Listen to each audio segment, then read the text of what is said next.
सभापति महोदय, मैंने जनसंघ के नेता द्वारा प्रस्तुत अविश्वास के प्रस्ताव को बहुत ध्यान से सुना।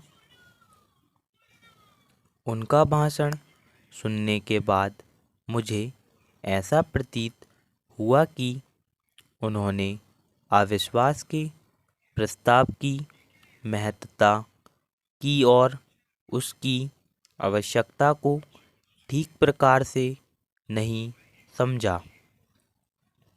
उन्होंने स्वयं इस बात को स्वीकार किया कि इस केंद्रीय सरकार की नीतियों के घोषित होने से पहले उन्होंने इस अविश्वास के प्रस्ताव की सूचना आपके कार्यालय को भेज दी थी। अविश्वास का प्रस्ताव किसी भी सरकार के विरुद्ध इस बात को ध्यान में रखकर लाया जाता है कि उस सरकार की नीतियां असफल हो गई हैं। इस बात को ध्यान में रखते हुए कि चाहे कुछ राज्यों में विभिन्न विरोधी दलों को वहाँ का कार्य चलाने की जिम्मेदारी सौंपी गई है, हमारे देश की जनता ने देश का कार्य चलाने के लिए भारत का शासन कांग्रेस सरकार के ही हाथों में सौंपा है। पैरा हमारे देश की जनता का विश्वास था कि कांग्रेस ही एक ऐसा दल है जिसके ऊपर विश्वास प्रकट किया जा सकता है और इसलिए केंद्रीय सरकार को चलाने की जिम्मेदारी हमारे ऊपर आई है।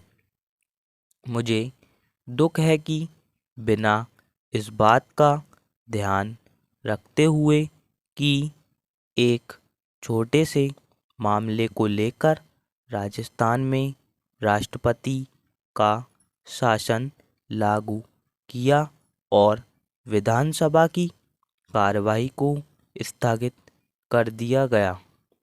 अगर इसी प्रश्न के ऊपर इस सदन को विचार करना था तो अविश्वास के प्रस्ताव के अतिरिक्त भी हमारे नियमों के अंदर व्यवस्था है जिसके अनुसार हम इस सदन के अंदर इस प्रश्न पर विचार कर सकते थे, लेकिन जनसंघ के नेता ने इस बात को ध्यान में नहीं रखा।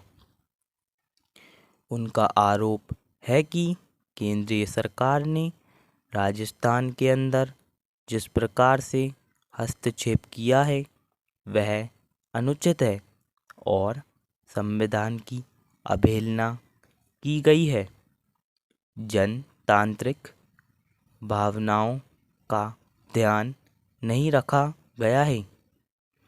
उनका यह भी कहना है कि वहाँ जो निर्दलीय सदस्य चुनकर आए थे उनको राज्यपाल ने राजनीतिक अधिकारों से वंचित रखा है और कहा है कि कांग्रेस पार्टी जो वहाँ का सबसे बड़ा दल है केवल उसी को वहाँ पर सरकार बनाने का अधिकार है।